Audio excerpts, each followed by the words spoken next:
hay otras que en el marco de los informes que se han presentado y de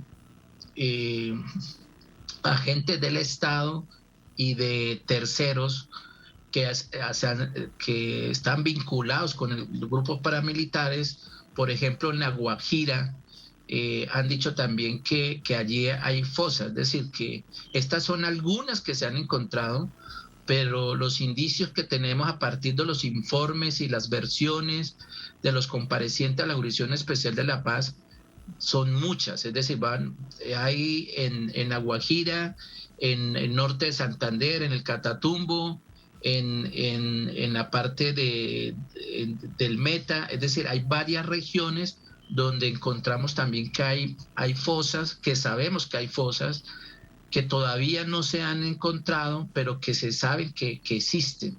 Entonces, por eso el tiempo es bastante largo para poder esclarecer, y vuelvo y repito, que logre mitigar esa impunidad que es un sufrimiento y una angustia para las víctimas indirectas. Claro, para calmar el dolor de las familias que no descansan en que aparezcan sus seres queridos, vivo o muerto, pero que puedan cerrar ese capítulo de dolor. Hemos visto que es lo que siempre han dicho, como por ejemplo con las madres de los llamados falsos positivos. Y en este momento, ¿crees, Rubiel, que por eso es que hay tantos ataques, por ejemplo, a la Jurisdicción Especial para la Paz, para que los paramilitares no digan dónde están todos estos mapas de fosas comunes? Sí, consideramos que este es el gran miedo que hay, que se conozca y supere este número que se está hablando. Si nosotros hablamos de 120.000, o se está hablando, digamos, de forma oficial, pero el momento que se vaya encontrando la verdad, ese número va a aumentar. Es decir, que si nosotros estamos hablando que hay 9.500.000 víctimas, al finalizar esto va a ser mucho más grave, porque las víctimas van a superar este número que se tiene hoy en día. Y no solamente es encontrar esto, sino que también se busca la verdad en el sentido de quiénes fueron los que perpetraron todos estos hechos de violaciones de derechos humanos. Sin duda, además por garantías de no repetición. Si no se conoce solamente una parte de la historia, muy difícil pensar, quiero decir, en que la historia no se vaya a repetir.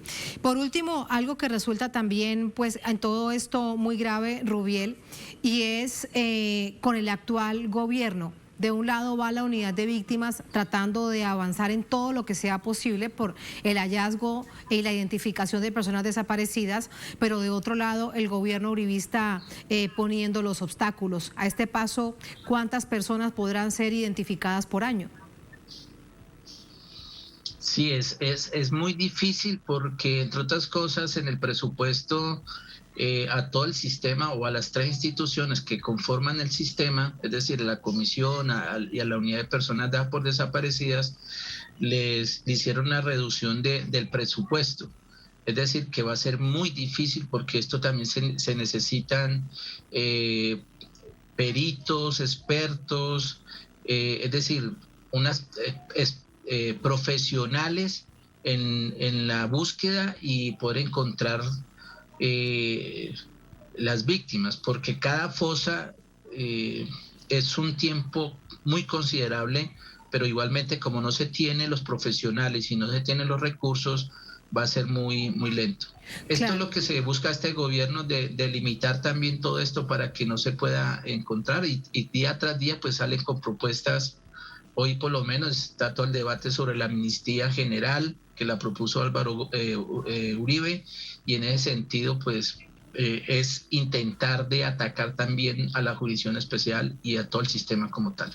Y más impunidad. Y todo esto, con esta reflexión lo quiero despedir, Rubiel, tiene que ver con que hay 120.000 personas desaparecidas, mantenemos esta cifra oficial, usted nos dice que podrán ser más, lo cual resulta además escabroso, si se quiere utilizar esa palabra, en una nación durante estos 50 años de una supuesta democracia. Si lo comparamos, por ejemplo, con el Cono Sur, hubo en Argentina 30.000 personas desaparecidas en el marco de una dictadura. En Colombia, por el contrario, se triplica esa cifra en tiempos de democracia. ¿Cuál es su reflexión?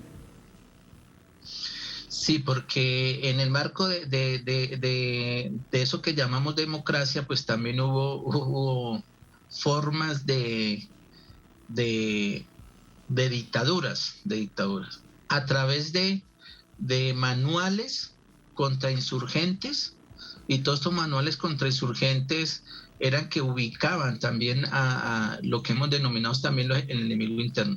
¿Por qué hablo de esto? Porque es que el gobierno y la fuerza militar en esta discusión sobre la búsqueda de la verdad niegan que en Colombia se haya implementado el derecho penal del enemigo. Y nosotros lo encontramos en las múltiples normatividad que existe y los manuales contra insurgentes que fueron saliendo a lo largo de estos 50 años de conflicto, y eso fue lo que produjo también combatir no a los grupos armados, sino que atacaban a las poblaciones. Vemos que en el marco esto también encontramos masacres completas, seguimos hoy todavía con masacres. Hoy hubo una masacre, esta mañana asesinaron 2 campesinos en el Meta, en el Castillo. Es decir, esto continúa, en lugar de parar, esto continúa aquí. Los excombatientes de la FARC van más de 284 asesinados, hay desplazamiento forzado, hay amenazas, hay estigmatización, y esto no tiende a parar. Por el contrario, va a continuar estas violaciones de derechos humanos. Muchísimas gracias, Rubiel, por ayudarnos a entender este panorama en el Día Mundial en contra de la desaparición forzada, centrados en Colombia, en donde no termina uno de contar lo que ha significado esa historia de desaparición forzada en el país. Muchas gracias, buenas noches. Bueno, buenas noches. Muchas gracias. Hasta luego. Así nos vamos a la última pausa en esta emisión de Es Noticia. Al volver en Noticia Palestina, un encuentro del presidente de Palestina, Mahmoud Abbas, y el ministro de Defensa de Israel despierta todo tipo de reacciones. ¿Es posible una negociación después de tanto dolor causado al pueblo palestino? Vamos a analizarlo al volver en Es Noticia.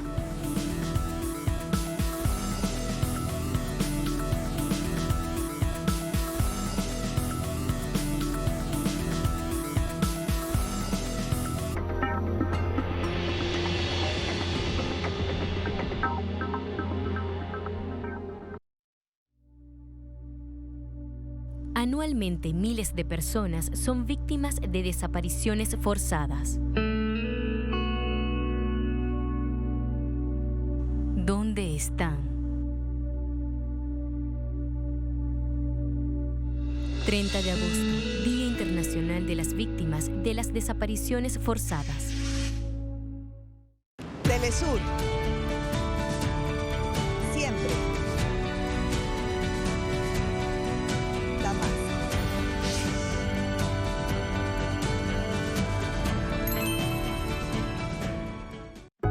Es nuestro deber revertir el daño que ocasionamos al planeta.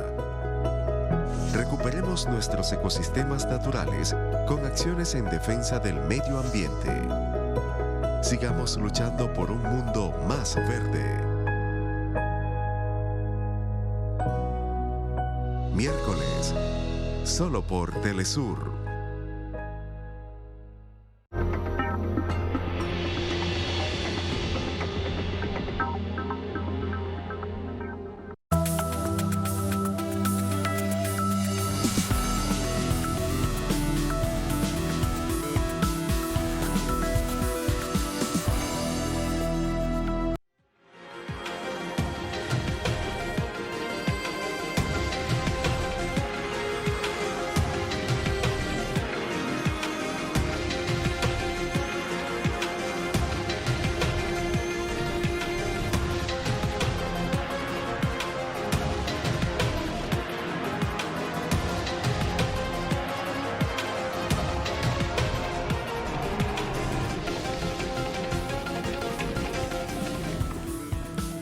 En Noticia Palestina, el presidente de Palestina y el ministro de Defensa de Israel se reunían en Ramallah, en Cisjordania. La reunión criticada por Hamas es el primer encuentro de alto nivel entre las partes desde hace 11 años.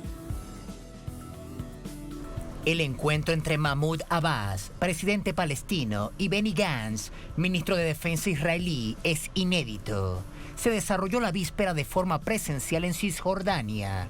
No ocurrió un acercamiento hace 11 años. Del lado palestino, el ministro de Asuntos Civiles, Hussein al-Sheikh, afirmó a través de Twitter que en la reunión se discutieron todos los aspectos de las relaciones palestino-israelíes. Según la agencia EFE, una fuente cercana al primer ministro israelí, Naftali Bennett, dijo que se abordaron cuestiones de seguridad con la autoridad palestina, pero no hay ni habrá un proceso diplomático con los palestinos. Por su parte, el movimiento islámico Hamas, que gobierna la Franja de Gaza, condenó la reunión al afirmar que demuestra una vez más que los líderes de la autoridad palestina en Ramallah todavía creen que se podría lograr algo para el pueblo palestino a través del ya fallido camino de la negociación con la nación ocupante. El reciente aumento de la violencia transfronteriza pone a prueba la frágil tregua tras los mortales ataques de mayo pasado de Israel contra la Franja de Gaza.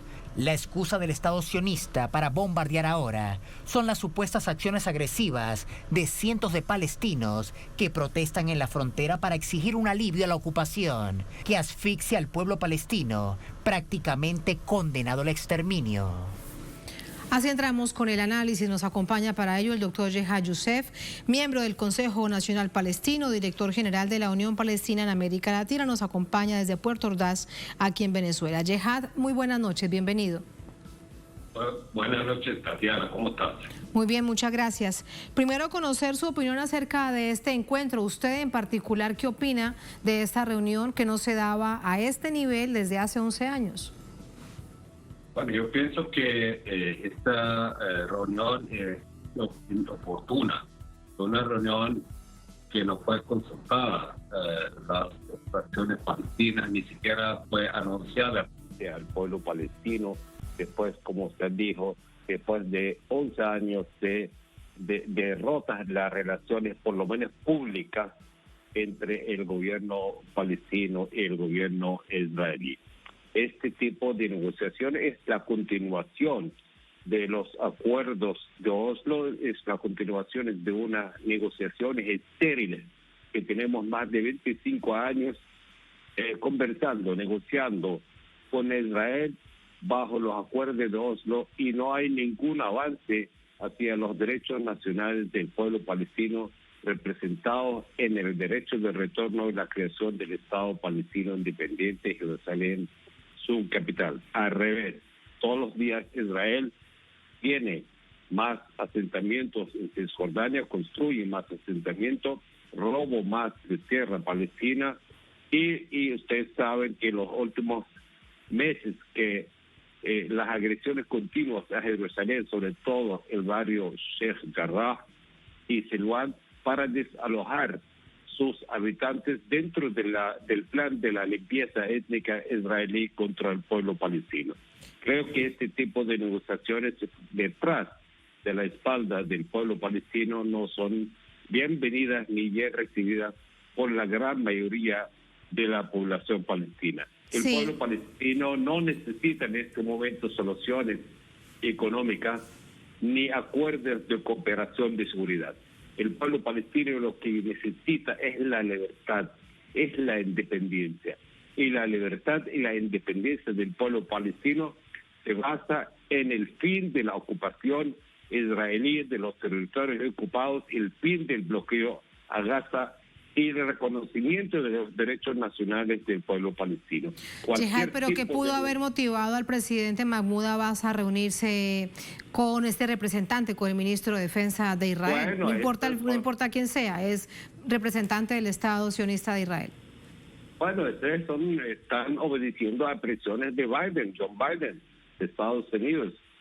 John Biden le dijo y le pidió, le exigió a Arafat pacificar prácticamente en los levantamientos populares en Cisjordania, en Gaza y Jerusalén contra la ocupación. Y con eso, bueno, los acuerdos de seguridad que se hablaron en esta reunión lo dicen todo. O sea, le pidieron a Arafat, le exigieron, mejor dicho, a Abbas que, bueno, que tiene que cercar a los movimientos populares, cercar, debilitar a Hamas y cooperar con Israel contra cualquier levantamiento popular palestino en los territorios ocupados. Ya Abbas tomó su decisión y su ruta es hacia la negociación con Israel bajo el marco de los acuerdos de Oslo, que no son viables para el pueblo palestino, ni siquiera están aceptados por el pueblo palestino porque no dan nada, más bien están a favor siempre del estado de ocupación israelí. ¿Y qué significa a nivel interno? ¿Qué significa, por ejemplo, para Hamas y Fatah en el marco de un proceso de elecciones que se daría este año y que ahí de nuevo se aplaza? Para nosotros la ruta nacional que debería ser sobre las elecciones libres y democráticas en los territorios ocupados para escoger la Asamblea Legislativa de Cisjordania y Gaza y la presidencia palestina y también el Congreso Nacional Palestino o el Consejo Nacional Palestino. Esta es la ruta donde podría surgir nuevo liderazgo palestino, donde podría haber una unidad palestina, donde podría haber un programa de resistencia con la ocupación. Sin resistencia de la ocupación, sin cambio del balance de las fuerzas en el terreno, nunca vamos a conseguir nada, porque son negociaciones entre el Estado poderoso israelí y la autoridad palestina deben en este momento. Y aquí lo que reina es la ley del bosque. La ley del bosque es el fuerte acaba con el débil. Entonces no aceptamos negociaciones bilaterales entre la autoridad palestina e Israel. Queremos una conferencia internacional donde se habla sobre el conflicto palestino, sobre la legalidad internacional. Esta legalidad internacional reconoce el derecho de retorno del pueblo palestino a su tierra, a sus casas, donde fue expulsado, y la creación de un Estado palestino independiente en Jerusalén. Otra vía ya se ha demostrado en más de 25 años con unas negociaciones en vanas. Además, Arafat no exigió para iniciar una negociación con Israel ni siquiera congelamiento o paralización del avance del colonialismo, del avance de los asentamientos en Cisjordania, de la liberación de los prisioneros palestinos, del cese a los ataques, de los ataques a Jerusalén y sus barrios. Esas son condiciones importantes y elementales para poder iniciar un proceso de negociación, pero este proceso de negociación tiene que estar auspiciado por las Naciones Unidas y por las grandes,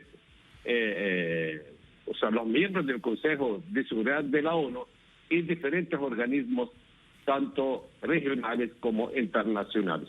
Porque seguir negociando directamente con Israel, vamos a llegar a un punto cero, a un camino cerrado, y siempre se va a darle a Israel más tiempo para que sigan construyendo asentamientos en Cisjordania y Jerusalén. Jehad, por último, dice el representante de Hamas que ha rechazado esta reunión, que este tipo de reuniones animan a algunos en la región que quieren normalizar relaciones con la ocupación israelí y debilitan la posición palestina. ¿Usted lo cree? Que no es la opinión de Hamas, la opinión de todas las fracciones palestinas que están oponiéndose a los acuerdos de Oslo. Lógicamente, este tipo de negociaciones y conversaciones sin ninguna condición previa, sin una agenda clara, pública, sí podría animar a otras organizaciones, a otros países árabes para normalizar sus relaciones con Israel. Lo más importante es la posición palestina, es el frente interno palestino, que podría reconocer cualquier país árabe a Israel, normalizar. Esto no es el punto más álgido, mientras nosotros tenemos una fortaleza a nivel interna palestina para seguir luchando contra la ocupación. Sabemos que la normalización entre regímenes, y muchos regímenes son títeres del imperialismo, son reaccionarios, pero tenemos mucha confianza que los pueblos árabes, las fuerzas populares árabes, no se van a normalizar con el estado de la ocupación israelí. Muchísimas gracias, Jehad, por ese análisis, por su reflexión. Muy buenas noches. Gracias. Gracias a ustedes por habernos acompañado. Ponemos punto final a esta emisión de noticias. Será hasta mañana. Sigan con nosotros.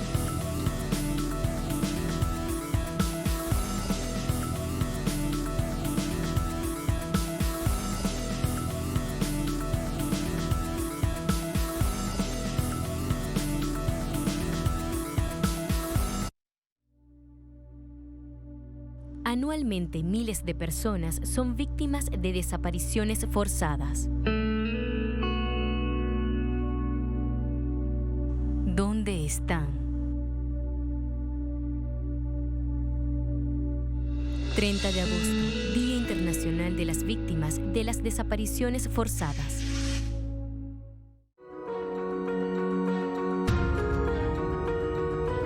Somos compromiso y perseverancia.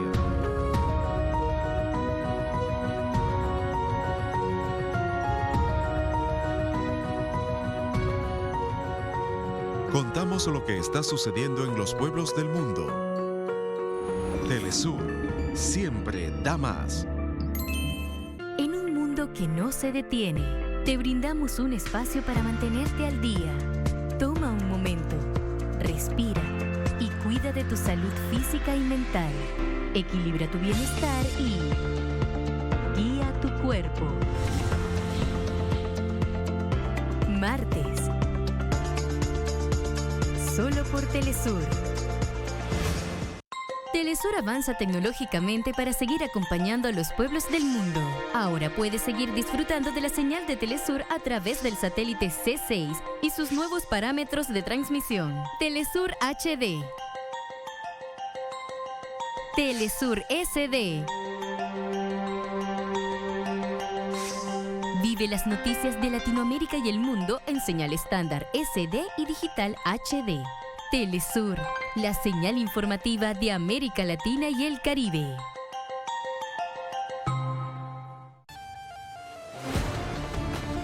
Cada año miles de personas abandonan su tierra para alcanzar nuevos horizontes.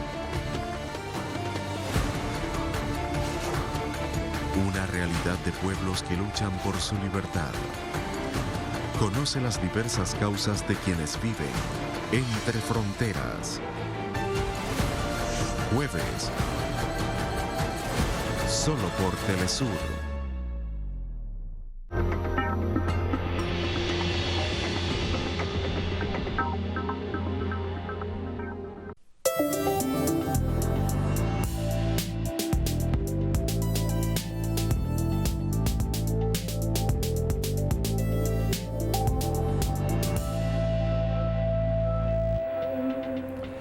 Bienvenidos y bienvenidas a Enclave Política. A pocos días de dejar el cargo, Lenín Moreno Garcés regaló material bélico y antidisturbios a su colega Iván Duque. Con ello tuvo suficiente para reprimir a los colombianos que iniciaron una de las mayores protestas sociales de la historia de ese país sudamericano el 28 de abril de este año. La semana anterior se reactivaron varias manifestaciones de rechazo a la política económica y a la sostenida y nunca sancionada política de represión en un país que goza de varios récords en cuanto al asesinato de líderes sociales y masacres de poblaciones.